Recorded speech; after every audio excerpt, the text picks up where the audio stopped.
Mi hija me rogó que volviera a casa por las fiestas. Después de un vuelo de 10 horas, abrió la puerta. Sin saludo, sin abrazo. Solo dijo: «Te quedarás cuidando a los niños. Mañana nos vamos de viaje». Mi yerno se rió. «No se limpien los mocos en ella, niños». Todos rieron. Yo solo sonreí y dije una cosa, y fue ahí cuando perdieron el control. Pero déjenme contarles cómo llegué a ese momento, porque lo que pasó después de esas palabras cambió todo. 3 semanas antes, mi teléfono sonó a las 11 de la noche. Era Valentina, mi hija, la que hacía 8 meses no me llamaba, solo mensajes cortantes de vez en cuando. «Mamá». Su voz sonaba dulce, casi como cuando era niña. «Te extraño mucho. Los niños preguntan por ti todos los días. ¿Por qué no vienes para las fiestas? Sería tan lindo tenerte aquí». Sentí que el pecho se me apretaba. Mateo y Lucía, mis nietos, 7 y 4 años. Los últimos meses me había conformado con videollamadas rápidas, donde apenas me veían antes de que Valentina dijera: «Ya es hora de cenar», y cortara. Quería creer que esta invitación era sincera. Quería creer que mi hija finalmente me extrañaba. «¿De verdad quieres que vaya?», pregunté, odiándome por sonar tan esperanzada. «Claro, mamá. La casa se siente vacía sin ti. Además, ya sabes cómo es diciembre. Necesito ayuda con los niños, con la cena de Nochebuena. Contigo todo es más fácil». Ahí estaba, esa palabra, necesito. Debí notarlo entonces. Pero el corazón de madre es terco, y el mío ya estaba comprando el boleto de avión antes de que mi cabeza pudiera protestar. Gasté 8,500 pesos en ese vuelo, casi la mitad de mi pensión del mes. Pero me dije que valía la pena, que vería a mis nietos, que tal vez, solo tal vez, Valentina y yo podríamos recuperar algo de lo que habíamos perdido desde que se casó con Rodrigo. El día del viaje me levanté a las 4 de la mañana. Preparé tamales de mole, los favoritos de Mateo. Empaqué los regalos que había estado comprando con tanto cuidado. Un robot para Mateo, una casita de muñecas para Lucía. Cosas sencillas, pero compradas con amor y los pocos pesos que podía ahorrar. 10 horas de vuelo. 10 horas imaginando la cara de mis nietos cuando me vieran en la puerta. 10 horas convenciéndome de que Valentina había cambiado, de que el tiempo la había suavizado. Llegué a su casa al atardecer, una residencia enorme en una privada de Monterrey, con jardín perfecto y 2 autos nuevos en la entrada. Rodrigo ganaba bien como gerente de ventas, muy bien, pero nunca había sido generoso, ni siquiera con su propia suegra. Toqué el timbre, escuché pasos, la puerta se abrió. Y ahí estaba Valentina, perfectamente peinada, maquillaje impecable, usando una blusa cara que reconocí de las tiendas donde ella se burlaba de que yo no podía comprar. Me miró como si fuera la persona que viene a limpiar las ventanas. «Mamá, llegaste». Ni un abrazo, ni siquiera una sonrisa cálida. Solo un movimiento de cabeza señalando hacia adentro. «Pasa, deja tu maleta ahí». Algo frío me atravesó el estómago, pero sonreí. Siempre sonrío. «Hola, mi amor». «¿Dónde están los niños? Muero por verlos». «Están viendo la tele. Oye, mamá, qué bueno que llegaste temprano. Mañana Rodrigo y yo nos vamos de viaje, así que te quedarás cuidando a Mateo y Lucía. Ya dejé una lista de todo lo que necesitan. Horarios de comida, tareas, clases. Ah, y por favor no desordenes la cocina, ¿sí? Ya sabes cómo eres». «¿Cómo soy?». Me quedé paralizada con mi maleta en la mano. «Espera, ¿de viaje? Pero dijiste que querías que pasáramos las fiestas juntas». Valentina suspiró, como si le estuviera pidiendo algo ridículo. «Ay, mamá, no seas dramática. Vamos a estar fuera solo 2 semanas. Los niños te van a adorar tener aquí. Además, tú no tienes nada más que hacer, ¿verdad?». Antes de que pudiera responder, apareció Rodrigo. Alto, prepotente, con esa sonrisa que siempre me había hecho sentir pequeña. «Doña Tere, qué milagro. Pensé que ya no le gustaban los aviones». Se rió de su propio chiste. Luego gritó hacia la sala. Niños, vino la abuela, pero ojo, no se limpien los mocos en ella. Escuché las risitas de Mateo y Lucía. Risas inocentes, pero que en ese momento me dolieron como cuchillos. Valentina ni siquiera lo reprendió. Solo se rió también, como si fuera la cosa más graciosa del mundo. Y ahí, de pie en la entrada de esa casa que olía a velas caras y desprecio, algo dentro de mí se rompió. Pero no como las otras veces. No me derrumbé, no lloré. Levanté la vista. Los miré a ambos, y con la voz más tranquila que he usado en mi vida, dije: «Perfecto, mañana mismo regreso a mi casa. Que tengan buen viaje». El silencio fue absoluto. Valentina parpadeó, confundida. Rodrigo dejó de sonreír. Y en ese momento supe que algo acababa de cambiar para siempre. Pero lo que ninguno de ellos sabía era lo que yo descubriría en los días siguientes. Y cómo esa respuesta tranquila sería solo el principio de la tormenta que estaba por desatarse. Valentina cambió de cara en segundos. Esa seguridad arrogante se convirtió en pánico. «Mamá, espera, no, los niños te extrañan tanto». Si me extrañaban, me habrían saludado cuando llegué. Mi voz seguía calmada, aterradoramente calmada. Rodrigo intentó reír, pero sonó forzado. «Doña Tere, no sea orgullosa. Está cansada del viaje, lo entendemos». «No estoy cansada, estoy cuerda. Dejé mi maleta donde estaba. Ustedes me hicieron volar 10 horas para ser su sirvienta gratuita. Pero yo ya no acepto migajas disfrazadas de amor». Valentina me tomó del brazo. Sus ojos se llenaron de lágrimas falsas, esas que había perfeccionado desde adolescente. «Mamá, por favor, solo quédate esta noche. Mañana hablamos con calma». Y ahí cometí mi error. Esas lágrimas, aunque falsas, todavía podían quebrarme. Porque yo recordaba otras lágrimas, las reales, las de una niña de 8 años llorando junto al ataúd de su padre. Me quedé. 12 años atrás, Javier murió de un infarto mientras reparaba el techo de nuestra casa. Cayó desde 4 metros. No hubo tiempo de despedirse. Solo el sonido horrible de su cuerpo golpeando el patio, y luego el silencio. Valentina tenía 15 años, yo 53. Y de la noche a la mañana me convertí en padre y madre, en el único sostén de familia, en la única que podía mantener a flote ese barco que se hundía. Javier había sido mecánico, buen hombre, pero nunca ahorramos mucho. Cuando murió, descubrí que teníamos deudas. La casa estaba hipotecada.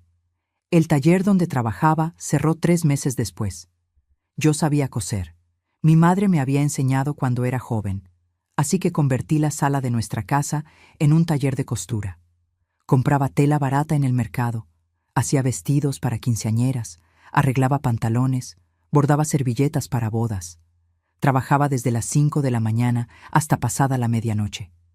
Mis dedos sangraban de tanto coser. El zumbido de la máquina se volvió la banda sonora de nuestras vidas. Pero cada peso que ganaba era para Valentina, para que tuviera uniformes nuevos, para que no le faltara nada en la escuela, para que nunca sintiera que había perdido su futuro junto con su padre. Cuando Valentina dijo que quería estudiar administración en una universidad privada, vendí la casa grande donde habíamos vivido como familia. Esa casa llena de recuerdos de Javier, del columpio que él construyó, del jardín donde cultivaba tomates. La vendí en 580,000 pesos. Pagué las deudas. Compré un departamento más pequeño pero digno en una colonia tranquila. El resto lo invertí en la educación de Valentina. Me mudé a 2 cuartos con una cocina minúscula. Pero en las paredes colgué fotos de Valentina graduándose, sonriendo, logrando todo lo que yo nunca pude lograr. Y me sentí orgullosa. Valentina conoció a Rodrigo en la universidad. 3er semestre. Él era de una familia acomodada. Su padre tenía concesionarias de autos.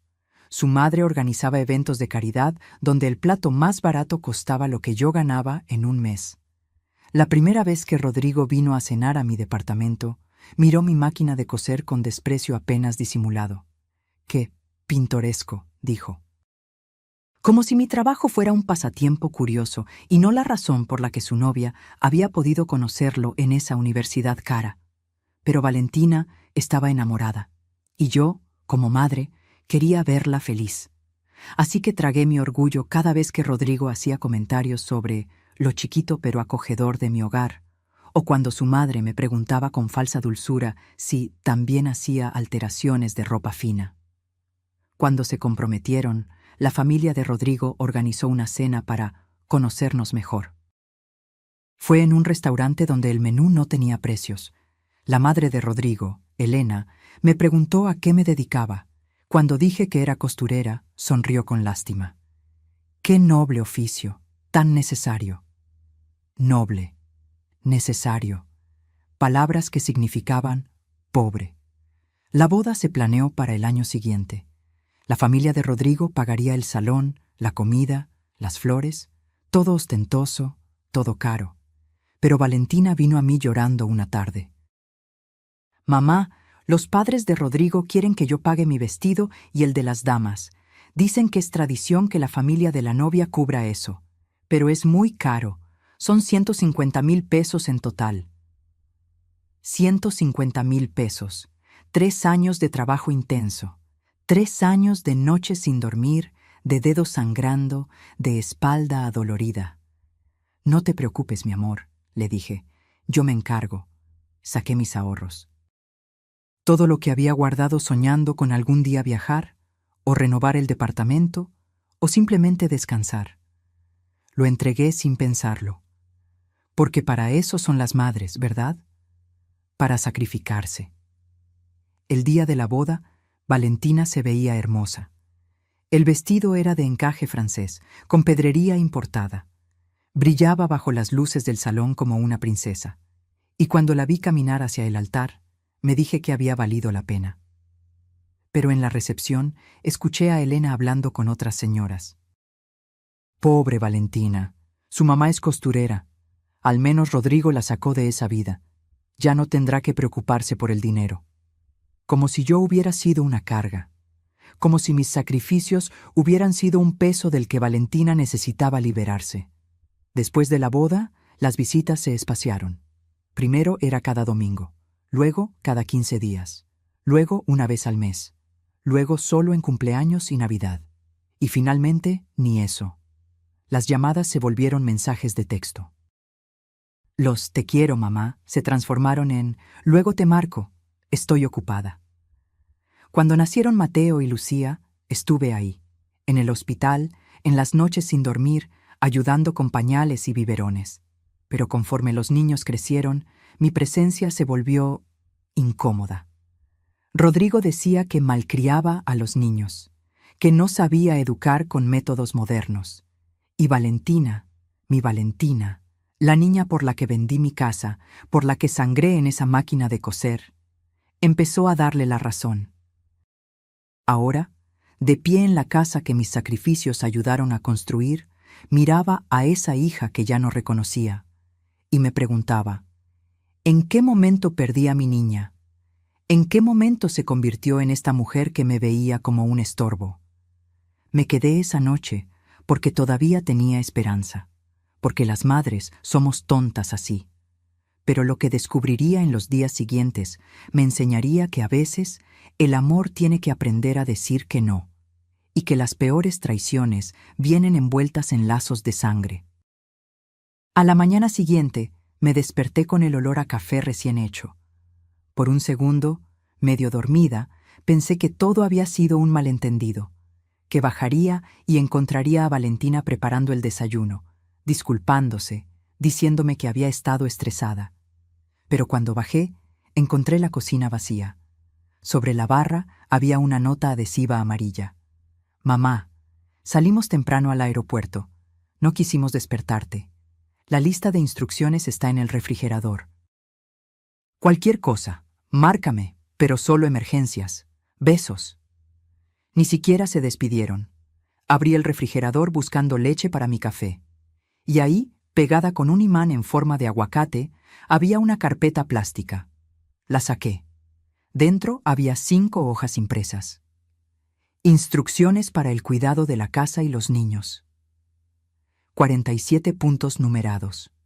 Leí los primeros con incredulidad creciente. 1. Mateo desayuna exactamente a las 7:30 am. Avena con arándanos, no con pasas. Si no hay arándanos frescos, usar congelados, nunca enlatados. 2. Lucía solo toma leche de almendras. Está en el segundo estante. No le des la leche normal por error. 3. Limpieza de la sala, pasar la aspiradora diariamente. Los cojines deben estar acomodados en ángulo de 45 grados. 4. La ropa de Mateo se lava por separado de la de Lucía. Usar suavizante hipoalergénico, media tapa solamente. Seguí leyendo. Cada instrucción era más absurda que la anterior. ¿Cómo doblar las toallas? ¿En qué cajón guardar cada tipo de cubierto?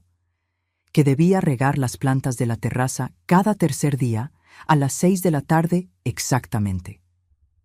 47 instrucciones, como si fuera una empleada nueva que necesitaba un manual completo. Al final de la última página, escrito a mano, había una postdata. PD. Por favor no uses mis sartenes caros para freír. Hay unos viejos abajo del fregadero. Y no abras las botellas de vino de la alacena superior, son de colección. Gracias. Gracias. Como si me estuviera haciendo un favor al dejarme trabajar gratis en su casa. Busqué más información. En la sala, sobre el escritorio de Rodrigo, encontré un sobre abierto. Dentro estaban las confirmaciones de vuelo. Monterrey, Cancún, Resort Gran Solaris. Paquete todo incluido. 15 días. 15 días. No un fin de semana largo. No una semanita. 15 malditos días. Seguí revisando. El precio del paquete estaba ahí, impreso en la confirmación, 87,340 pesos. 87,000 pesos en unas vacaciones, mientras yo había gastado casi la mitad de mi pensión mensual solo para llegar hasta aquí. Me senté en el sofá que según la lista debía aspirar diariamente. Las manos me temblaban. No de miedo, de rabia. Escuché pasos bajando las escaleras. Mateo apareció en pijama, tallándose los ojos. «Abuela, tengo hambre». Respiré hondo. Sonreí. «Buenos días, mi cielo. ¿Qué quieres desayunar?» «Avena con arándanos». Mamá dice que siempre desayuno avena con arándanos. Claro que sí. Punto número 1 de la lista. Preparé el desayuno siguiendo las instrucciones al pie de la letra. No porque quisiera obedecerlas, sino porque no iba a desquitarme con un niño de 7 años. Mateo comió en silencio, viendo caricaturas en una tablet. «¿Dónde están tus papás?», le pregunté, aunque ya sabía la respuesta. «Se fueron a Cancún.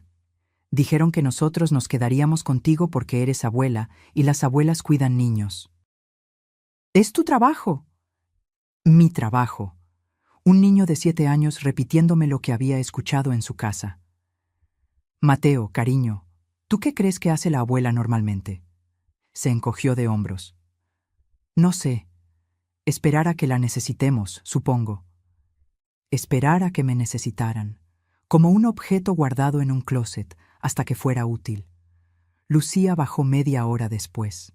Me vio y sonrió. Al menos ella parecía contenta de verme. «Abuela, ¿vas a quedarte mucho tiempo?» «2 semanas, princesa». «Qué bien. Mamá dice que cuando estás tú, ella puede descansar. Dice que tú nunca te cansas porque ya estás viejita y no haces nada importante». Las palabras salieron de su boca con total inocencia, pero cada una se clavó como vidrio. Preparé el desayuno de Lucía. Leche de almendras, tostadas con mermelada de fresa sin azúcar. Todo según la lista. Después, mientras los niños jugaban, busqué mi teléfono. Marqué a Valentina. Buzón de voz. Marqué otra vez. Buzón. Un mensaje de WhatsApp. «Mamá, estamos en el avión. Modo avión. Luego te escribo». Tardó 6 horas en responder mi siguiente mensaje. «¿15 días, Valentina? Me dijiste que era un viaje corto». Ay, mamá, necesitábamos estas vacaciones. Rodrigo ha trabajado muchísimo.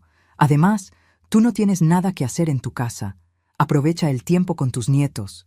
Aprovechar. Como si estar aquí fuera un privilegio y no una trampa. Esa tarde, después de llevar a Mateo a su clase de natación, punto 23 de la lista, revisar la tarea de Lucía, punto 31, y preparar la cena balanceada y sin carbohidratos procesados, punto 18, me senté en el sillón prohibido de la sala. Miré alrededor. Todo en esa casa gritaba dinero.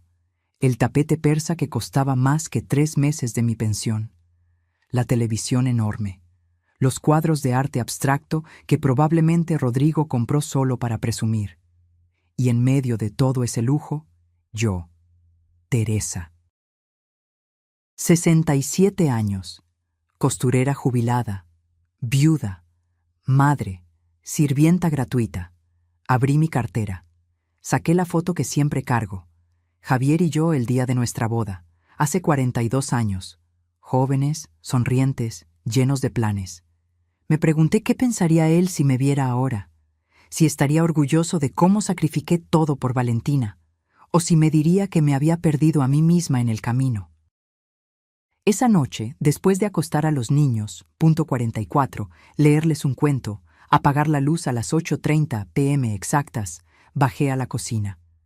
Tenía hambre, pero el refrigerador estaba lleno de comida con etiquetas. Para la cena del miércoles, no tocar, queso importado, solo Rodrigo, postres orgánicos reservados. Reservados, como si yo fuera a robarles la comida. Al final encontré unas tortillas viejas y un poco de frijoles en un tupper sin etiquetar. Esa fue mi cena. Y mientras comía sola en esa cocina enorme y fría, me di cuenta de algo terrible. No me había sentido tan sola en 12 años. Ni siquiera cuando Javier murió. Porque entonces, al menos tenía a Valentina. Tenía un propósito. Pero ahora, ¿qué tenía ahora?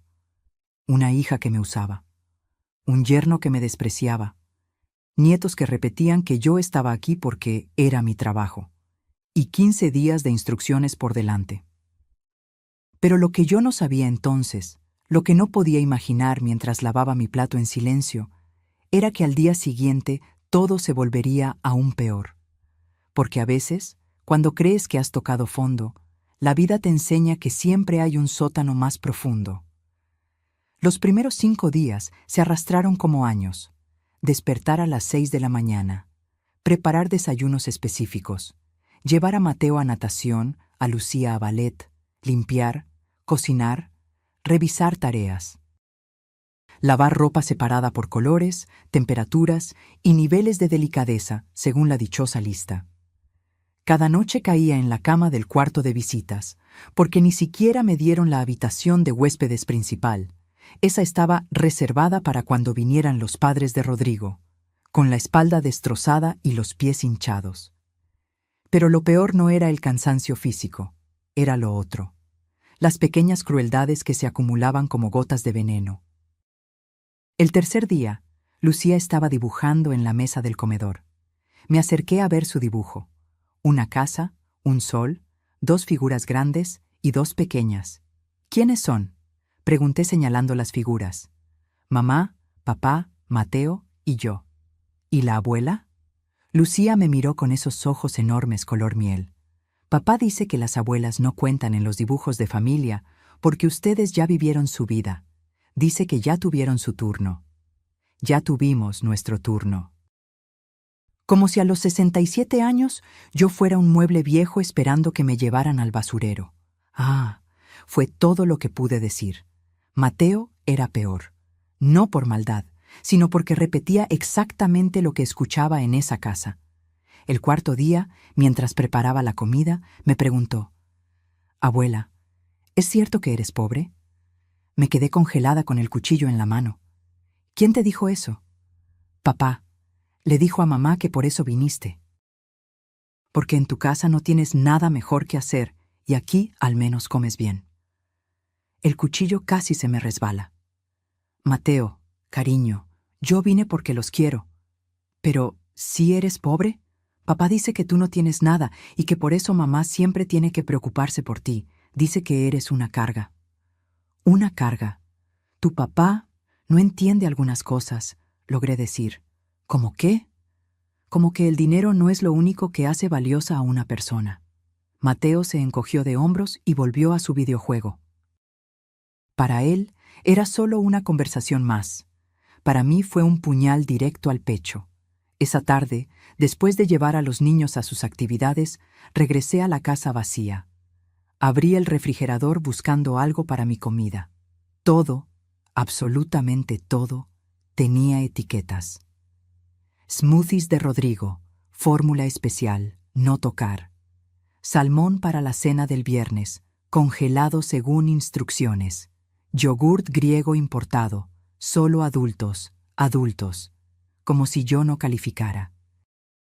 Al fondo, casi escondido, encontré medio paquete de jamón barato y un poco de queso que olía raro. Eso comí. Un sándwich triste hecho con lo que ellos consideraban desechos. Intenté llamar a Valentina, otra vez, por 15ª vez en 5 días. Buzón de voz. Le mandé un mensaje. Hija, necesito hablar contigo, es importante. 3 horas después. Mamá, estamos en el spa, luego te marco. Nunca marcó. Al día siguiente llegó un mensaje. Por cierto, ¿podrías regar las plantas de la terraza? Se me olvidó ponerlo en la lista. Gracias. Ni un ¿cómo estás? Ni un ¿los niños se portaron bien? Solo más instrucciones. El 5.º día, mientras barría la entrada, apareció la vecina de al lado. Doña Amparo, una señora de unos 70 años, pelo completamente blanco, con esos ojos que todo lo ven. Teresa, ¿verdad? Te vi llegar hace unos días. Sí, señora, mucho gusto. Me miró de arriba abajo. No con maldad, con lástima. Viniste a cuidar a los niños mientras ellos están de vacaciones. No era una pregunta, era una afirmación. Así es. Doña Amparo suspiró. Ay, mija, ¿otra vez? ¿Otra vez? La última vez trajeron a la mamá de Rodrigo. La tuvieron aquí 3 semanas. La pobre mujer salió de aquí llorando. Nunca supe qué pasó, pero escuché gritos. Rodrigo gritándole a su propia madre que ella no sabía educar niños modernos. Sentí que algo se me revolvía en el estómago. ¿De verdad? Como te lo cuento. Y antes de eso, contrataron a una muchacha para cuidar a los niños. Duró 2 días. Dijo que Rodrigo le hablaba como si fuera su esclava. Doña Amparo se acercó más, bajando la voz. Ten cuidado, Teresa. Esa familia no es buena gente, y tu hija, perdóname que te lo diga, aprendió muy bien de su marido. Me despedí de ella con un nudo en la garganta. Entré a la casa. Me senté en la escalera, ahí donde nadie pudiera verme, y ahí fue cuando lo vi. En la mesa del recibidor, un sobre abierto, correspondencia bancaria. No debí abrirlo, lo sé, pero algo me impulsó. Era un estado de cuenta, de la cuenta de Valentina. Revisé los movimientos del último mes. Restaurantes caros, 12,000 pesos. Spa, 8,500 pesos. Tienda departamental, 23,000 pesos. Y ahí, marcado con resaltador amarillo. Transferencia bloqueada. Teresa Mendoza, beneficiaria eliminada del sistema. Me quedé helada. Busqué más documentos. Encontré un correo impreso. De Rodrigo a Valentina. Ya bloqueé las transferencias a tu mamá como quedamos. Es por su bien. Si le sigues dando dinero, se malacostumbra. Que aprenda a vivir con su pensión. No es nuestro problema que haya tomado malas decisiones en su vida. Malas decisiones. Como vender mi casa para pagarle la universidad a mi hija. Como trabajar hasta sangrar para que ella nunca le faltara nada. Esas fueron mis malas decisiones. Mis manos temblaban sosteniendo ese papel. Valentina había aceptado esto. Había dejado que Rodrigo bloqueara cualquier ayuda hacia mí. Y nunca me dijo nada. ¿Cuándo había pasado esto? ¿Hace cuánto que mi propia hija había decidido que yo no merecía ni siquiera su apoyo ocasional? El teléfono sonó. Era Valentina. Contesté con la voz más neutra que pude. Hola. Mamá, ¿todo bien? ¿Los niños se portaron bien? Sí. Qué bueno. Oye, ¿podrías lavar las sábanas de nuestra cama? Regresamos en una semana y me gustaría encontrar todo fresco. Lavar sus sábanas. Mientras ellos estaban tirados en una playa. Valentina, necesito preguntarte algo. Dime rápido, vamos a entrar a una clase de yoga. ¿Por qué bloqueaste las transferencias hacia mí? Silencio. Largo, incómodo. Mamá, fue decisión de Rodrigo. Y tiene razón. No podemos estar manteniéndote toda la vida. Tienes tu pensión. Nunca pedí que me mantuvieras. Solo pregunto por qué tomaron esa decisión sin decirme. Porque sabíamos que te ibas a poner dramática. Mira, tengo que colgar. Hablamos después, colgó. Me quedé ahí, con el teléfono en la mano, en esa casa que olía a detergente caro y traición. Y por primera vez en 5 días, no lloré. Porque había algo creciendo dentro de mí que era más fuerte que las lágrimas. Era furia. Pero aún no sabía hasta dónde llegaría esa traición, porque lo peor, lo absolutamente peor, todavía estaba por llegar. El día 8 amaneció diferente. Mateo no bajó a desayunar. Subí a su cuarto y lo encontré acurrucado bajo las cobijas, temblando. Tenía la frente ardiendo. Le toqué la cara. Estaba hirviendo. Me duele la cabeza, abuela, murmuró. Y la garganta. Busqué el termómetro en el baño. 39 grados. Casi 40. Llamé a Valentina. Directo a buzón. Volví a marcar. Buzón, otra vez. Buzón. Mandé mensaje. Mateo tiene fiebre muy alta. Necesito hablar contigo ya. Nada. Esperé 10 minutos. Nada. Mateo empezó a quejarse más fuerte.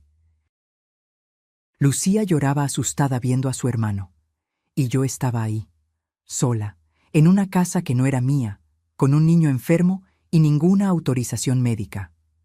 Tomé una decisión. Lo vestí como pude, le puse una chamarra, cargué a Lucía y llamé un taxi. Al hospital más cercano, urgencias. El taxista me miró por el espejo. ¿El niño está bien? Tiene mucha fiebre. Por favor, rápido. En urgencias, una enfermera joven me recibió. ¿Es su nieto? Sí. ¿Dónde están los padres?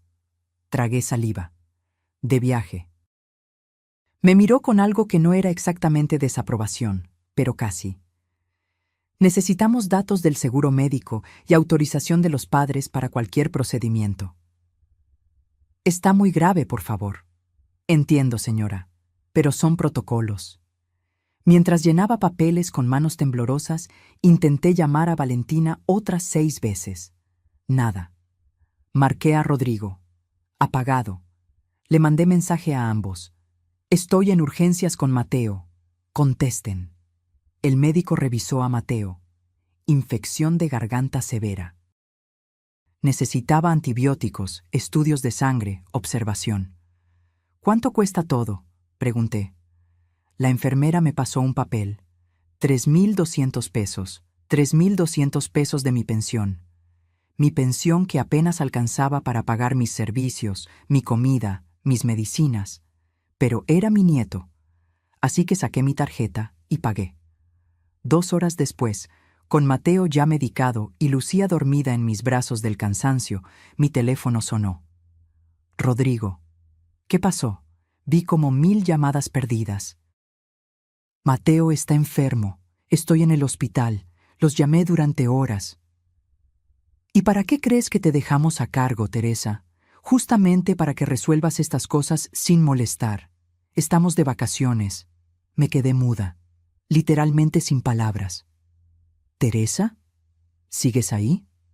Rodrigo, tu hijo tenía casi 40 de fiebre. Tuve que traerlo a urgencias. Gasté más de 3,000 pesos de mi dinero porque ustedes no contestaban. Ay, doña Teresa, no exagere. Los niños se enferman. Es normal. ¿Quiere que volvamos corriendo cada vez que el niño tiene gripa? Para eso está usted ahí. Pero, mire, le depositamos después lo que gastó. No haga drama. Ahora le paso a Valentina. Escuché voces de fondo. Risas, música. Valentina tomó el teléfono. ¿Mamá? ¿Ya está mejor, Mateo? ¿Ya está mejor? Tiene infección severa, Valentina. Llevaba horas llamándote. Ay, mamá, teníamos los teléfonos en la alberca. No seas exagerada. Los niños se enferman, es parte de ser niño. Por eso te necesitábamos ahí. Parte de ser niño. Como si yo fuera dramática por preocuparme. Valentina, yo no tengo autorización médica. No puedo tomar decisiones. Mamá, ya resolviste, ¿no? Entonces no hay problema. Mira, te deposito lo que gastaste y asunto arreglado. Ahora sí me tengo que ir. Vamos a cenar langosta. Te mando fotos. Colgó. Me quedé ahí sentada en la sala de espera, viendo a Mateo dormido con el suero conectado, y algo dentro de mí se quebró de una forma diferente. No era tristeza, era claridad, fría y dolorosa claridad. Regresamos a casa cerca de las 9 de la noche. Acosté a Mateo, le di su medicina, me aseguré de que Lucía cenara algo. Después, cuando ambos estaban dormidos, bajé. La casa estaba en silencio, un silencio pesado, casi acusador. Necesitaba algo, un vaso de agua, algo dulce, lo que fuera para quitarme el sabor amargo de la boca. Entré a la recámara principal buscando un antiácido que sabía que Rodrigo guardaba. Abrí el cajón de su buró. Y ahí estaba, un sobre Manila, grueso. No sé por qué lo abrí, quizás porque ya no confiaba en nada, quizás porque algo en mi instinto me gritaba que mirara. Dentro había documentos, muchos documentos. El primero era una escritura, de mi departamento, con un sello de en trámite de venta. Las manos empezaron a temblarme. Seguí revisando. Una carta poder, supuestamente firmada por mí, autorizando a Valentina a vender mi propiedad. La fecha, 6 meses atrás. Cuando fui a visitarlos por el cumpleaños de Lucía, recordé ese día. Valentina me había pedido firmar unos papeles del banco. Me dijo que era para actualizar los datos de beneficiarios en caso de emergencia. Yo firmé sin revisar, porque confiaba en mi hija. Pero esto no era una actualización de beneficiarios. Esto era una autorización para venderme mi única propiedad. Seguí leyendo, con el corazón latiéndome en los oídos. Un plan de negocios. Inversión inmobiliaria Arribí. Rodrigo y Valentina planeaban vender mi departamento por 620,000 pesos. Usar ese dinero para invertir en un local comercial que generará ingresos pasivos. Ingresos pasivos con mi casa. Había notas al margen, con la letra de Valentina. Hablar con mamá después de la venta. Decirle que es mejor para ella vivir en un asilo, más seguro a su edad. Un asilo. Mi visión se nubló. Tuve que sentarme en la cama de ellos porque las piernas no me sostenían. Pero había más. Claro que había más. Un iPad sobre la mesita de noche. Lo tomé. Estaba desbloqueado, abierto en WhatsApp. La conversación entre Rodrigo y Valentina, fechada hace 2 semanas, justo antes de que me invitaran a pasar las fiestas con ellos. Rodrigo, ya hablé con el notario. Dice que con la carta poder podemos vender sin que tu mamá esté presente. Valentina, ¿y si se enoja? Rodrigo, ¿y qué va a hacer? Ya está vieja, no tiene a nadie más. Además, le diremos que es por su bien. Que con ese dinero invertiremos y le daremos una mensualidad. Valentina, no sé, me siento mal. Rodrigo, Val, en 2 años compramos la casa en la playa que queremos. Tu mamá vivirá mejor en un lugar donde la cuiden. Es ganar, ganar. Valentina, sí, tienes razón. Total, ¿ella qué va a hacer? Es mi mamá, me tiene que entender. Seguí bajando. Más mensajes. Valentina, ya la invité para diciembre. Le dije que los niños la extrañan. Rodrigo, perfecto. Así nos la quitamos de encima 2 semanas y aprovechamos para ir a Cancún. Mata 2 pájaros. Valentina, ja, ja, ja, pobre. Pero sí, necesitamos el descanso. Está viejita, no creo que se canse mucho. Rodrigo, es abuela, para eso sirven las abuelas. El iPad se me resbaló de las manos. Me quedé ahí, sentada en la cama donde dormían mis traidores, rodeada de sus almohadas caras y sus sábanas de algodón egipcio compradas con quién sabe cuántas mentiras más. Y algo dentro de mí murió. Pero al mismo tiempo, algo más nació, porque cuando tocas el fondo absoluto, cuando ya no hay nada más que perder, es cuando finalmente te das permiso de ser implacable. Recogí el iPad, fotografié cada mensaje con mi teléfono, fotografié los documentos, todo. Y entonces, a las 11 de la noche, con mis nietos dormidos arriba y mi corazón convertido en piedra, hice una llamada. Leticia, soy Teresa, necesito tu ayuda, y necesito que sea esta misma noche. Porque había llegado la hora de que esta abuela viejita les enseñara algo que habían olvidado. Que las mujeres que sobrevivimos, viudeces, pobreza y traiciones, somos cualquier cosa menos débiles. Leticia llegó a la medianoche, mi comadre de toda la vida.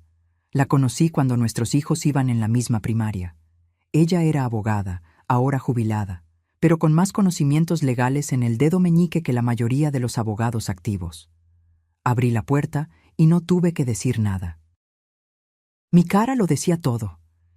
¿Qué hicieron?, preguntó directamente.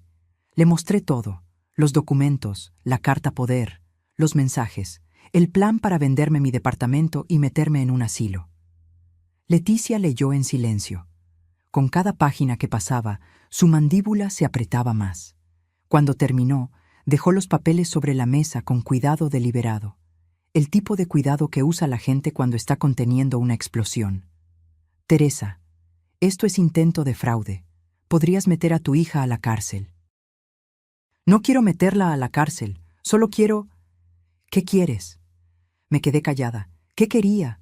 Venganza, justicia, que mi hija volviera a ser la niña que lloraba en mis brazos cuando su papá murió. Quiero que entiendan que no soy un estorbo desechable. Leticia asintió. Entonces vamos a darles una lección, pero necesito que me dejes trabajar. ¿Confías en mí? Con mi vida. Leticia sacó su laptop de la bolsa que traía. Primero lo primero. Esta carta poder es ilegal. ¿Cómo? Mira la fecha.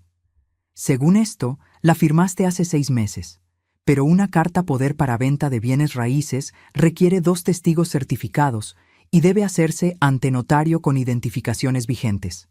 ¿Firmaste ante notario? Negué con la cabeza. Firmé en esta casa. Valentina me dijo que era un trámite simple del banco. Exacto. Esto no tiene validez legal. Es papel mojado. Leticia siguió revisando. Además, veo que el notario que supuestamente validó el documento es Ernesto Fuentes. Lo conozco. Es un corrupto que vende firmas por dinero, pero cometió un error. Usó un sello que fue revocado hace 3 meses por irregularidades. Sentí que podía respirar por primera vez en horas. ¿Entonces no pueden vender mi departamento? No solo no pueden. Si intentan proceder con esta carta poder fraudulenta, enfrentan cargos criminales. Leticia me miró seria. Pero Teresa, necesitamos actuar rápido y en silencio, porque aunque esto es ilegal, pueden causar mucho daño mientras tanto. ¿Cuándo regresan? En 7 días. Perfecto. Tenemos tiempo. Empezó a escribir en su laptop. Voy a contactar mañana a primera hora al notario Fuentes. Voy a presionarlo para que firme una declaración admitiendo que Rodrigo lo sobornó. Si se niega, tengo pruebas de sus otras irregularidades que puedo entregar al colegio de notarios. Va a cooperar. ¿Y después? Después bloqueamos cualquier intento de transacción sobre tu departamento. Hablaré con tu notario original, con el registro público de la propiedad. Nadie podrá tocar tu casa sin tu presencia física y autorización explícita. Leticia, yo no tengo dinero para pagarte. Me interrumpió con una mano. Teresa, cuando mi hijo se enfermó de leucemia hace 20 años, tú fuiste la única que no desapareció. Te quedaste conmigo en el hospital. Me llevabas comida que hacías aunque apenas tenías para ti. Me sostenías cuando yo no podía más. Esto no tiene precio. Y además, su voz se endureció. Detesto a los abusivos. Y tu hija se convirtió en una abusiva. Trabajamos hasta las 3 de la mañana. Leticia fotografió todo, hizo copias certificadas en una aplicación especial, redactó documentos. Mañana temprano voy al banco donde tienes tu cuenta, dijo. Vamos a congelar cualquier acceso que Valentina tenga. Dijiste que ella puede consultar tu cuenta, ¿verdad? Sí. Le di acceso hace años para emergencias. Se acabó. Mañana esa autorización desaparece. Tu dinero, tu departamento, tu vida, todo queda blindado. Leticia cerró su laptop. ¿Tienes a alguien de confianza en tu edificio? Don Mario, el portero, me conoce desde hace 15 años. Llámalo mañana, que cambie las cerraduras, que no deje entrar a nadie sin tu autorización directa por escrito, ni a tu hija ni a nadie. La abracé, fuerte. Como no había abrazado a nadie en meses. Gracias. No me agradezcas todavía. Esto apenas empieza. Se separó y me miró directo a los ojos.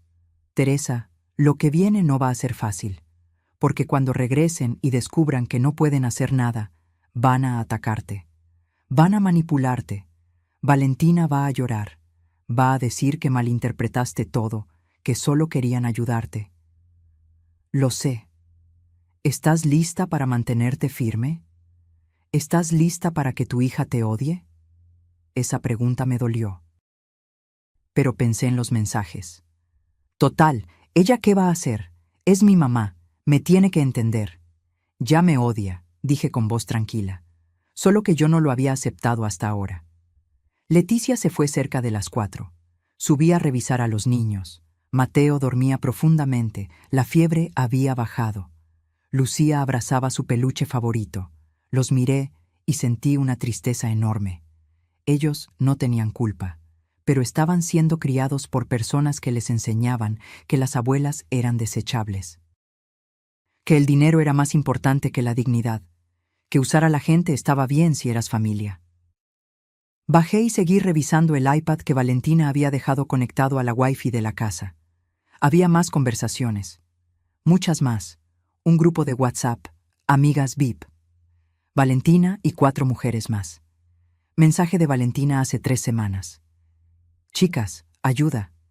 Mi mamá quiere venir en diciembre y no sé cómo decirle que no. Rodrigo dice que la usemos de niñera para irnos a Cancún, pero me da pena. Respuesta de alguien llamada Sofía. Jajaja, y amiga, yo hago eso con mi suegra todo el tiempo.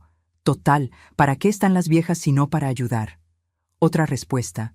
Di que los niños la extrañan. Siempre funciona con las abuelas, se derriten.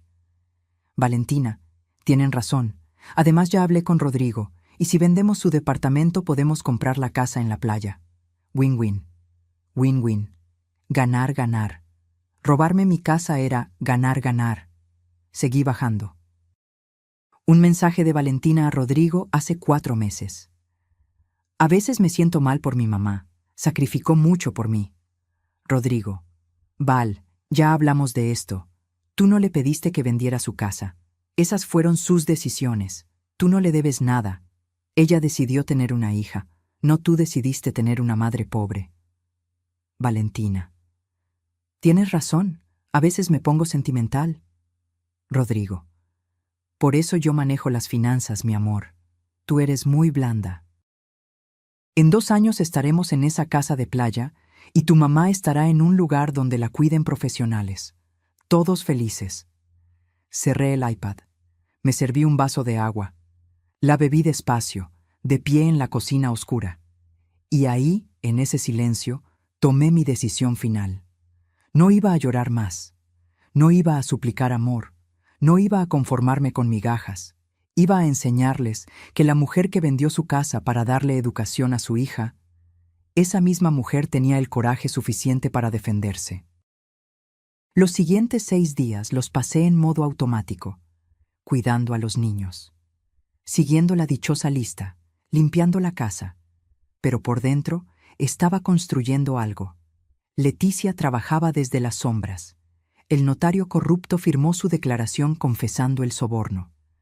El banco congeló los accesos de Valentina. Don Mario cambió las cerraduras de mi departamento. Todo quedó bloqueado. protegido, blindado. Y yo guardé cada evidencia, cada mensaje, cada documento, cada prueba de lo que habían planeado hacerme. Valentina mandaba mensajes ocasionales. ¿Todo bien, mamá? Fotos de playas, de cócteles, de atardeceres. Yo respondía, todo perfecto, hija. Disfruten. Y sonreía, porque ella no sabía que cada día que pasaba, yo me volvía más fuerte. El día 15 recibí un mensaje. Mamá, llegamos mañana a las 6 p.m. ¿Podrías preparar la cena? Tenemos hambre de comida casera. Respondí, claro, hija, los espero. Esa noche, Leticia vino una última vez. ¿Lista?, preguntó. Lista. Me dio un sobre. Aquí está todo. La declaración del notario, los bloqueos legales, las copias certificadas, una carta de mi bufete advirtiendo que procederemos legalmente si no firman la renuncia de derechos sobre tu propiedad. ¿Y si se niegan? Entonces esto va a los tribunales, y te aseguro que van a perder. Pero no creo que se nieguen. Rodrigo es abusivo, no estúpido. Sabe que el fraude inmobiliario se paga con cárcel. Abracé a Leticia una vez más. Pase lo que pase mañana. Gracias. Dales una lección que nunca olviden, dijo antes de irse. Al día siguiente preparé la cena que pidieron. Chile relleno, arroz, frijoles refritos, la comida favorita de Valentina desde niña. Puse la mesa, acomodé los platos, y en el centro coloqué el sobre Manila. A las 6 en punto escuché el auto entrar al garaje. Respiré hondo. La puerta se abrió, y comenzó el final. Entraron como conquistadores regresando de la guerra. Bronceados, relajados, cargando bolsas de souvenirs y esa actitud de quien acaba de gastar miles de pesos sin remordimiento. Valentina ni siquiera me miró cuando pasó. Hola, mamá. Qué rico huele. Se fue directo al sofá. Se dejó caer dramáticamente. Estoy agotada. Viajar cansa muchísimo. Rodrigo soltó las maletas en medio de la sala, como si yo fuera la empleada que las subiría después. Doña Tere, se ve cansada. Supongo que ya está lista para volver a su casa, ¿no? Mateo y Lucía corrieron a abrazar a sus padres. Ni siquiera voltearon a despedirse de mí, como si los últimos 15 días hubieran sido un paréntesis sin importancia. Sí, dije con calma. Estoy lista, pero antes necesitamos hablar de algo importante. Valentina suspiró sin abrir los ojos. Mamá, acabamos de llegar. ¿Puede esperar? No, no puede esperar. Rodrigo me miró con esa sonrisa condescendiente que tanto odiaba. ¿De qué, suegra? ¿Quiere que le paguemos el Uber de regreso? Ambos rieron. Caminé hacia la mesa del comedor. Tomé el sobre Manila, volteé a verlos. Quiero hablar de esta carta poder que forjaron y de cómo planeaban venderme mi departamento para comprar su casa en la playa. El silencio fue tan abrupto que se podía cortar con cuchillo. Valentina abrió los ojos de golpe. El color se le fue del rostro. Mamá, yo puedo explicar. ¿Explicar qué? ¿Cómo tu esposo sobornó a un notario? ¿Cómo planeaban meterme en un asilo? ¿O cómo me usaron de niñera gratis mientras gastaban 87,000 pesos en Cancún? Rodrigo se puso de pie. Su cara pasó de la sorpresa al enojo en segundos. ¿Cómo te atreves a revisar nuestras cosas? ¿Cómo te atreves tú a planear robarme? No es robo, es tu hija. Tiene derecho. Lo interrumpí. Primera vez en años que interrumpía a Rodrigo, y la sensación fue embriagante. No tiene ningún derecho, y tú menos. Saqué los documentos del sobre, los puse sobre la mesa, uno por uno, con deliberada lentitud. Esto, señalé la primera hoja, es la declaración del notario Ernesto Fuentes, confesando que tú lo sobornaste con 30,000 pesos para validar una carta poder fraudulenta. Rodrigo palideció. Esto, saqué otra. Es la confirmación del registro público de la propiedad, bloqueando cualquier transacción sobre mi departamento sin mi presencia física y autorización notariada ante testigos. Esto, otra hoja, son capturas certificadas de sus mensajes de WhatsApp, donde me llaman viejita estorbo y planean mi vida sin consultarme. ¿Y esto? Saqué el último documento. Es una carta de mi abogada advirtiéndoles que si no firman una renuncia total de derechos sobre mi propiedad, procederemos legalmente. El fraude inmobiliario se castiga con hasta 12 años de prisión. Valentina se había puesto de pie.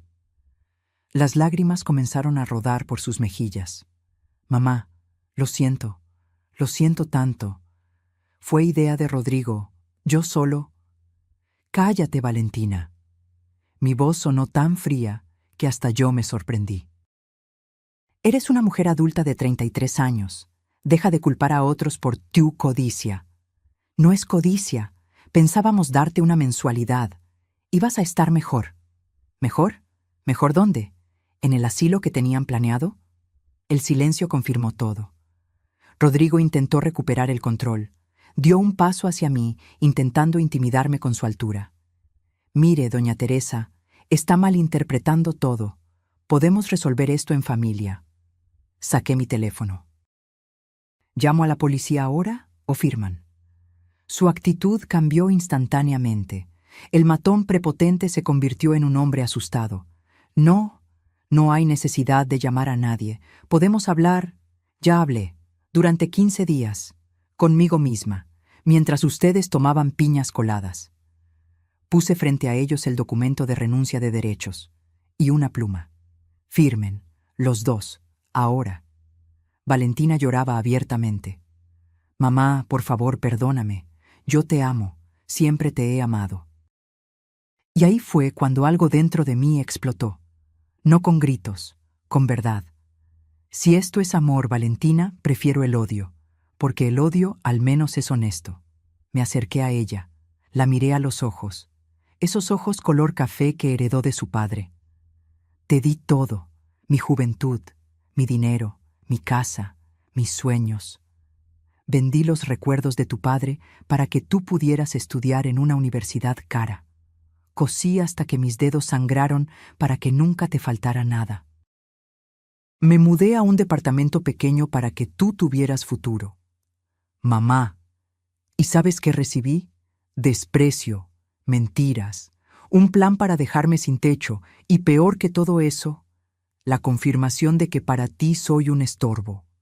Las lágrimas de Valentina parecían genuinas, pero ya no podían tocarme. Firmen, repetí, o esto termina en el juzgado. Y créeme, Rodrigo, cuando el fraude inmobiliario va a los tribunales, las cosas se ponen muy feas. Especialmente para gerentes de ventas que viven de su reputación. Rodrigo tomó la pluma. Firmó. Sus manos temblaban. Valentina sollozaba. Mamá, por favor, dame otra oportunidad. Valentina, mi voz se suavizó apenas un poco. Te estoy dando la oportunidad de no ir a la cárcel. Eso es más generoso de lo que merecen. Ella firmó también, entre lágrimas, entre sollozos que me rompían el corazón, aunque no lo demostrara. Tomé el documento firmado. Lo guardé en mi bolsa. Hay algo más que necesitan saber, dije. No voy a denunciarlos penalmente, pero tampoco van a verme hasta que cumplan 3 condiciones. ¿Qué condiciones? Preguntó Rodrigo con voz apagada. Primera, terapia familiar, ya pagada por ustedes, con un profesional real, durante al menos 6 meses. Segunda, Valentina va a conseguir un trabajo real, y me va a devolver los 150,000 pesos que gasté en su boda, en pagos mensuales. No porque lo necesite, sino porque necesita aprender el valor del dinero que no es suyo. Tercera, van a explicarles a Mateo y a Lucía que las abuelas no son sirvientas, que merezco respeto y que lo que hicieron estuvo mal. Valentina abrió la boca para protestar. No es negociable, corté. O aceptan o no me vuelven a ver. Nunca. En ese momento escuché pasos en la escalera. Mateo y Lucía estaban ahí, sentados en los escalones, escuchando todo. Mateo tenía lágrimas en los ojos. ¿De verdad iban a vender la casa de la abuela? Valentina no supo qué responder. Me acerqué a mis nietos. Me arrodillé frente a ellos, aunque las rodillas me protestaron. Los amo, les dije. Más de lo que pueden imaginar. Pero la abuela necesita que la respeten. ¿Entienden? Lucía me abrazó, fuerte. Lo siento, abuela. No quería que te fueras. Mateo también me abrazó. Papá está mal, ¿verdad? No respondí. Solo los abracé a ambos. Luego me levanté. Tomé mi maleta que había dejado preparada junto a la puerta. Mi abogada se pondrá en contacto para el seguimiento de las condiciones. Tienen mi número si aceptan los términos. Caminé hacia la puerta. Mamá, espera. La voz de Valentina sonaba destrozada. Me detuve, sin voltear. Espero, dije, que algún día entiendas que amarte no significa destruirme, y que enseñarte eso ha sido lo más difícil que he hecho en mi vida. Salí. La puerta se cerró detrás de mí. Y por primera vez en 15 días, respiré aire que no olía a traición. El taxi que había llamado ya me esperaba. ¿Al aeropuerto?, preguntó el conductor. No, respondí. A casa, a mi casa. Mientras el auto se alejaba, no miré atrás, porque finalmente había aprendido que a veces el amor más grande que puedes dar es enseñarle a alguien que no pueden pisotearte, aunque ese alguien sea tu propia hija. El departamento olía a cerrado, a polvo, a soledad de 2 semanas, pero era mío. Dejé la maleta junto a la puerta. Recorrí cada habitación con los dedos sobre los muebles. La cocina pequeña donde hacía mis tés de manzanilla. La sala con el sillón desgastado, pero cómodo donde leía por las tardes. Mi cuarto con la colcha tejida que había hecho hace años. No era ostentoso. No tenía pisos de mármol ni electrodomésticos importados. Pero era mío. Nadie podía quitármelo. Ya no. Me senté en mi sillón y lloré. Lloré todo lo que había aguantado durante 15 días. Todo lo que había contenido durante la confrontación. Todo el dolor de una madre que acaba de poner límites a su propia hija. El teléfono sonó a los 20 minutos. Valentina. No contesté. Volvió a sonar. Y otra vez. Y otra. 27 llamadas perdidas esa noche. A la mañana siguiente había 53 mensajes de WhatsApp. Los primeros eran de furia. No puedo creer que nos hayas hecho esto. Nos humillaste frente a los niños. Rodrigo dice que exageraste todo. Luego vinieron los de manipulación. Mamá, por favor, hablemos. Los niños te extrañan. Podemos arreglar esto en familia. Y finalmente los de víctima. Me siento fatal. No puedo dormir pensando en cómo te hice sentir. Dame una oportunidad de explicarme. No respondí ninguno. Leticia vino al tercer día. Trajo pan dulce y café. ¿Cómo estás?, preguntó sin rodeos. Destruida, pero viva. Eso es un inicio. Se sentó frente a mí. Han estado llamando al bufete. Rodrigo quiere negociar términos más razonables. No hay negociación. Eso les dije. Valentina también llamó, llorando. Dice que acepta las condiciones pero que quiere verte. Sentí que el pecho se me apretaba. ¿Las acepta de verdad o solo quiere manipularme? Difícil saberlo, pero Teresa...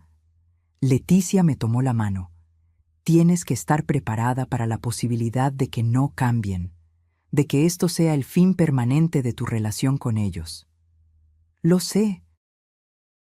¿Y estás en paz con eso? Me quedé callada largo rato. No, nunca voy a estar en paz con perder a mi hija, pero estoy en paz con no perderme a mí misma en el proceso. Las semanas siguientes fueron extrañas. Doña Amparo, la vecina que me había advertido, tocó mi puerta con un guisado. Me enteré de que regresaste y de que las cosas no salieron bien. ¿Cómo te enteraste?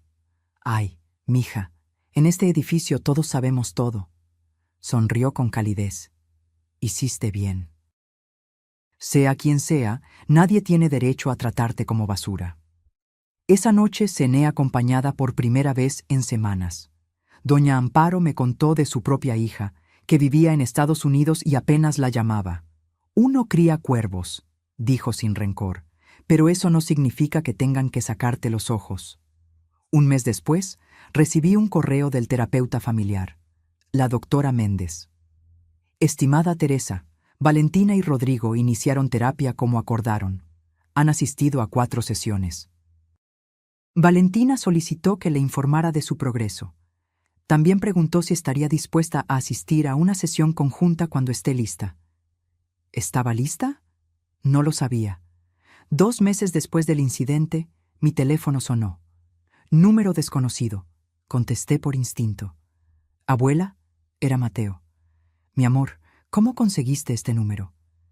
Se lo pedí a mamá. Me dijo que podía llamarte si prometía no presionarla para que ella te llamara. Hizo una pausa. Te extraño. Las lágrimas comenzaron a rodar antes de que pudiera detenerlas. Yo también te extraño, Mateo. Mamá está rara, llora mucho. Papá también. Están yendo a hablar con una doctora. Lo sé, mi cielo. ¿Es por lo que pasó? ¿Por lo de tu casa? Sí. ¿Hicieron algo muy malo? Respiré hondo. Sí, pero están intentando ser mejores. Y eso es lo que importa. ¿Cuándo vas a venir? No lo sé todavía. ¿Pero vas a venir? ¿Algún día? Y ahí estaba la pregunta que me había estado haciendo durante 2 meses. Sí, dije finalmente. Algún día, cuando las cosas estén mejor. ¿Me lo prometes? Te lo prometo. Después de colgar, me quedé mirando el teléfono, pensando, sintiendo. Porque ser madre nunca termina. Ni siquiera cuando tus hijos te traicionan. Ni siquiera cuando tienes que alejarte para sobrevivir. 3 meses y medio después, Valentina apareció en mi puerta. No llamó antes. No avisó. Simplemente tocó el timbre a las 10 de la mañana un sábado. Cuando abrí, casi no la reconocí. Había adelgazado. Tenía ojeras. El maquillaje perfecto había desaparecido. Hola, mamá. Nos quedamos ahí, en el umbral, mirándonos. ¿Puedo pasar? Me hice a un lado. Se sentó en mi sillón. El mismo donde yo había llorado la noche que regresé. Miró alrededor como si viera el departamento por primera vez. Olvidé lo pequeño que es este lugar, dijo suavemente. Pero olvidé también lo cálido que se siente. No dije nada. Llevo 3 meses en terapia, 2 veces por semana. Jugaba con sus manos. La doctora dice que tengo patrones de codependencia con figuras de autoridad y dificultad para establecer identidad propia separada de mi pareja. ¿Y tú qué dices? Levantó la vista. Sus ojos estaban rojos. Digo que tengo una madre a la que traicioné de la peor forma posible. Y que no sé si algún día podré perdonarme. ¿Viniste buscando que yo te perdone? No.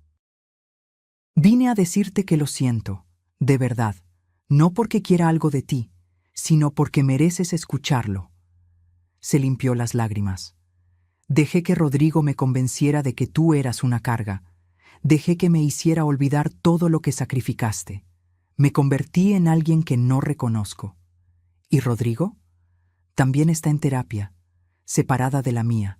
Dice que viene de una familia donde el dinero era amor y que no sabe cómo demostrar afecto de otra forma.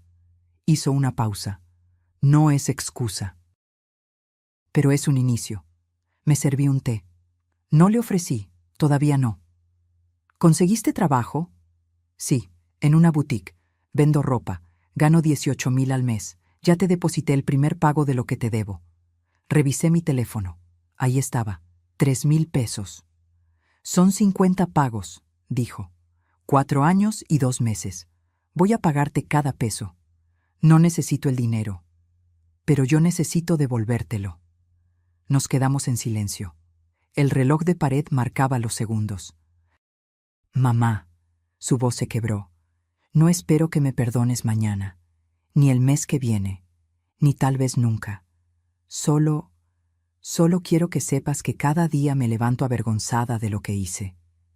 Y cada día intento ser un poquito mejor, que la persona que fue capaz de planearte eso. Me levanté. Caminé hacia la ventana. Valentina, te amo. Siempre te voy a amar. Eres mi hija. Pero el amor no significa olvidar. No significa volver a ser la misma de antes. Porque esa Teresa que se dejaba usar, ya no existe. Lo sé. Si vamos a reconstruir algo, tiene que ser desde la verdad, sin manipulación, sin lágrimas falsas, sin promesas vacías. ¿Podemos intentarlo?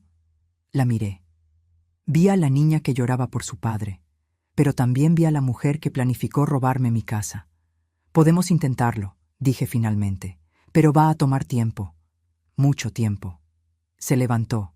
No intentó abrazarme, solo asintió. Tengo todo el tiempo del mundo. Cuando se fue, me preparé otro té. Me senté en mi sillón. Y por primera vez en meses sentí algo parecido a la esperanza.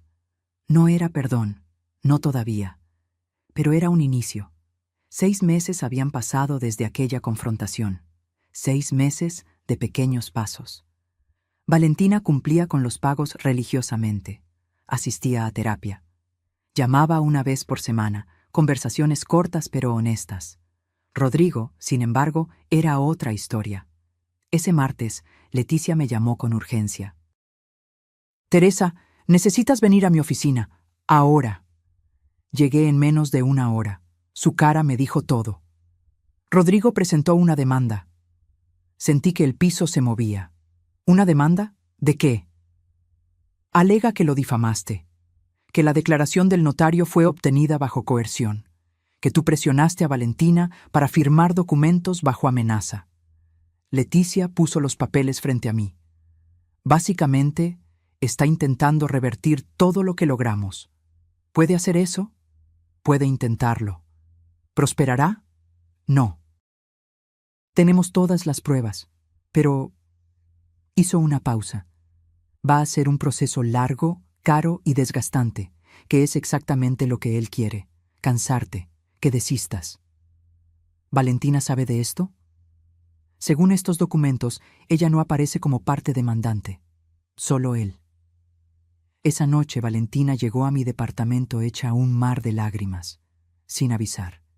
Igual que aquella vez hace meses, pero esta vez era diferente. No sabía nada, dijo entre sollozos.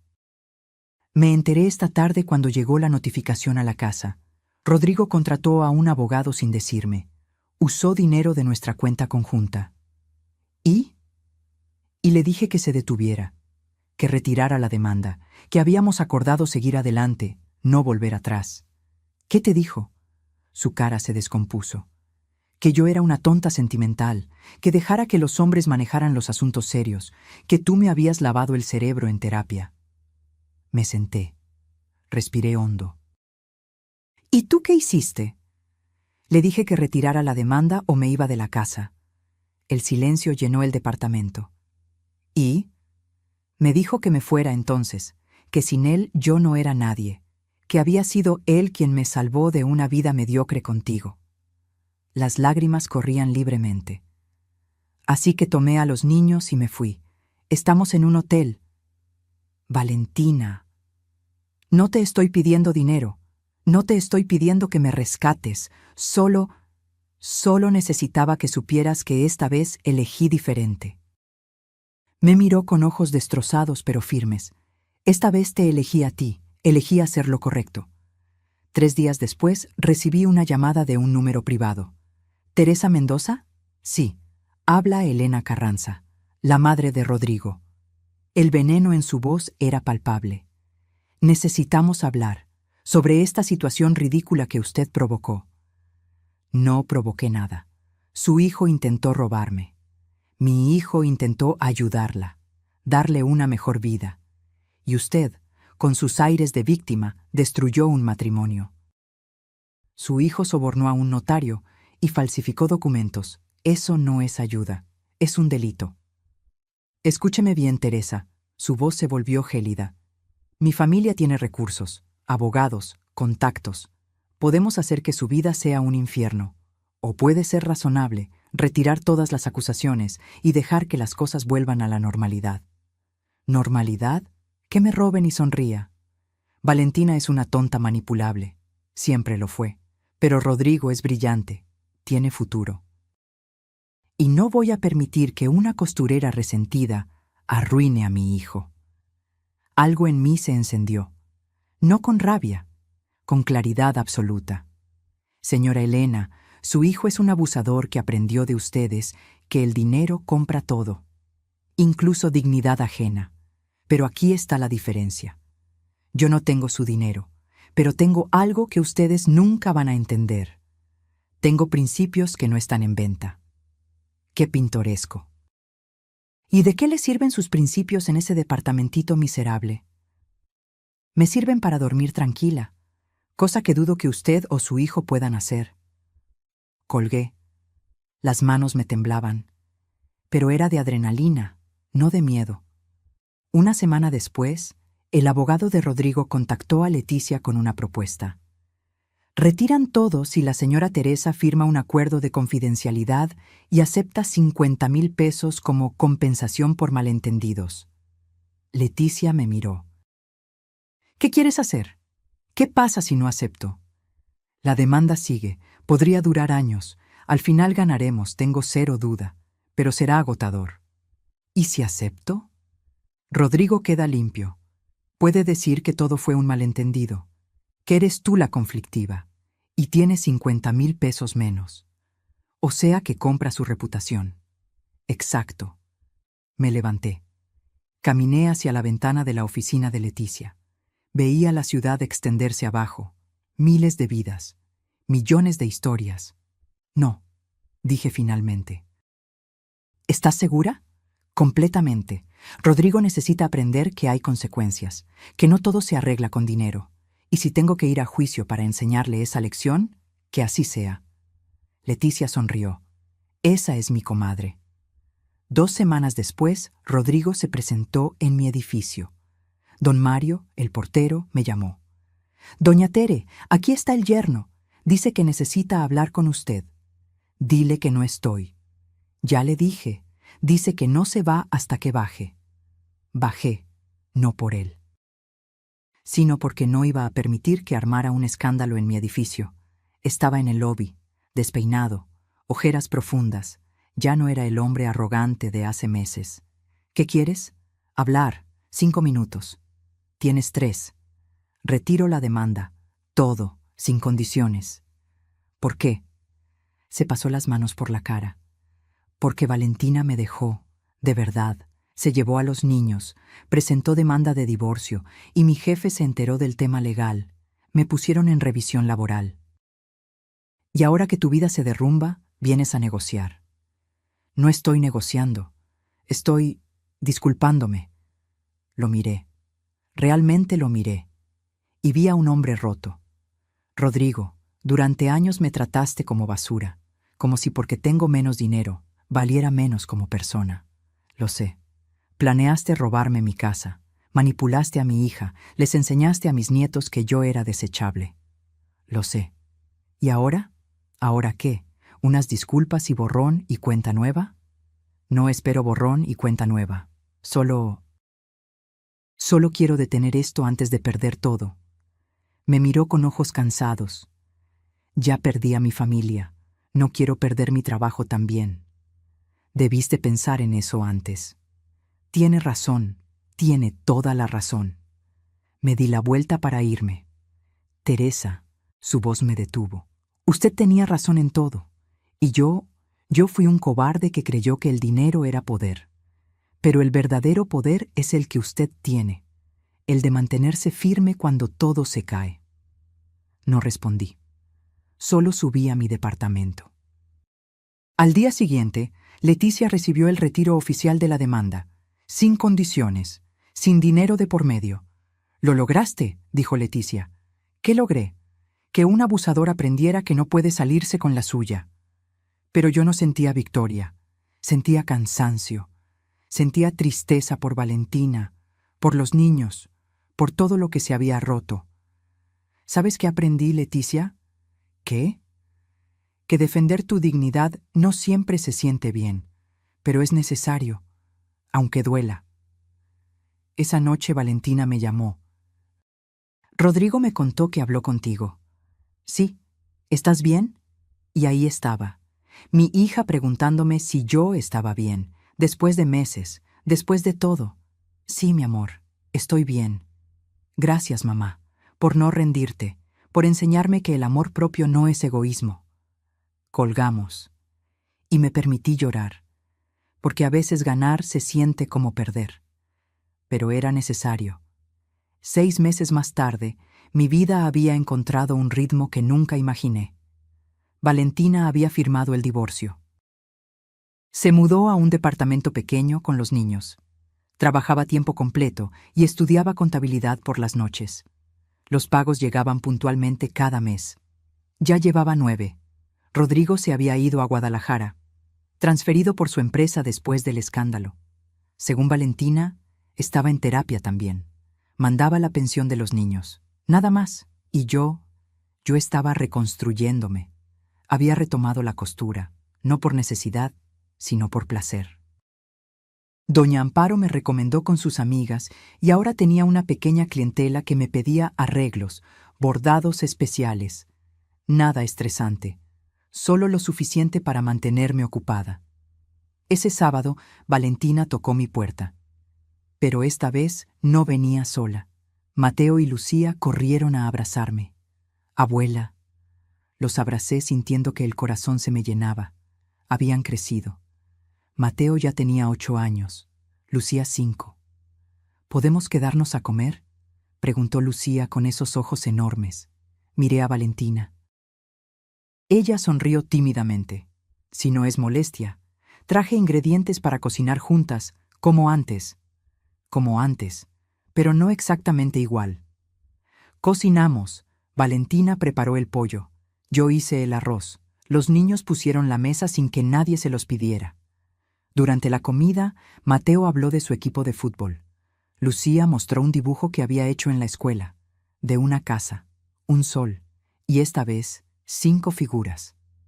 ¿Quiénes son?, pregunté. Mamá, Mateo, yo y ustedes 2. Señaló las 2 figuras más grandes. Tú y la abuela Amparo, porque la abuela Amparo también nos cuida a veces cuando mamá trabaja. Valentina se sonrojó.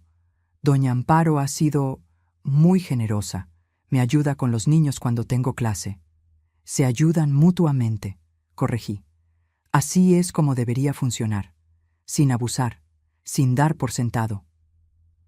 Después de comer, mientras los niños veían una película, Valentina y yo lavamos los platos. ¿Cómo va todo?, pregunté. Difícil, cansado. A veces no sé cómo voy a pagar todo.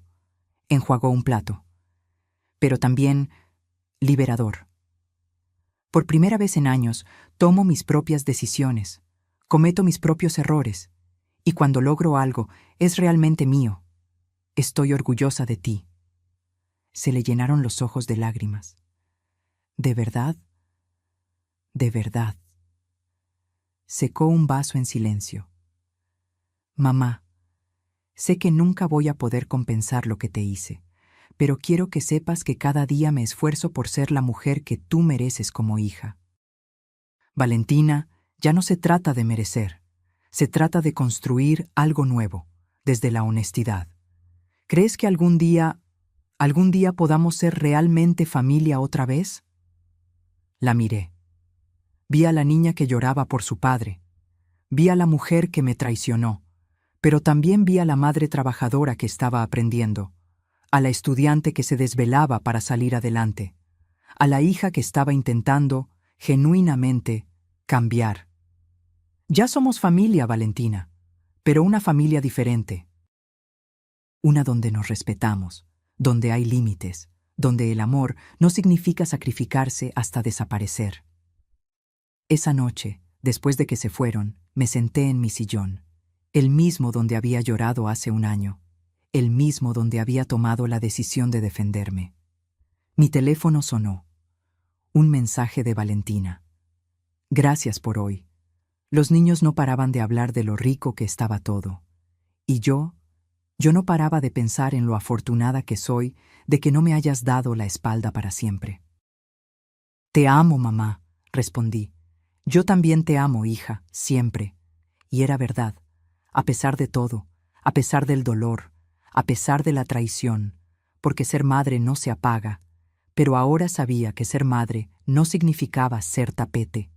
Me levanté, caminé hacia la ventana, miré la ciudad iluminándose con la noche, y recordé aquella frase que había dicho hace un año, cuando abrí la puerta de la casa de Valentina después de 10 horas de vuelo. Perfecto, mañana mismo regreso a mi casa. Que tengan buen viaje.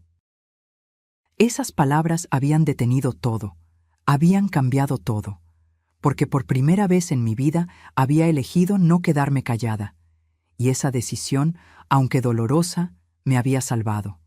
Me había devuelto a mí misma. Ahora, un año después, seguía en mi departamento pequeño, seguía siendo costurera, seguía teniendo una pensión modesta, pero tenía algo más valioso: dignidad.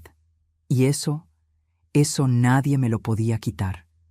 Porque aprendí que a veces el acto de amor más grande que puedes hacer es enseñarle a alguien que no puede pisotearte, aunque ese alguien sea tu propia sangre, y que decir no, poner límites, defender tu espacio, no es egoísmo, es supervivencia, es amor propio, es recordar que tú también importas. Cerré las cortinas, apagué las luces, y esa noche dormí tranquila, porque finalmente, después de 67 años, había aprendido la lección más importante: que amar a otros está bien. Pero olvidarte de ti misma en el proceso, eso nunca, nunca está bien. ¿Y tú? ¿Alguna vez has tenido que poner límites con alguien que amas?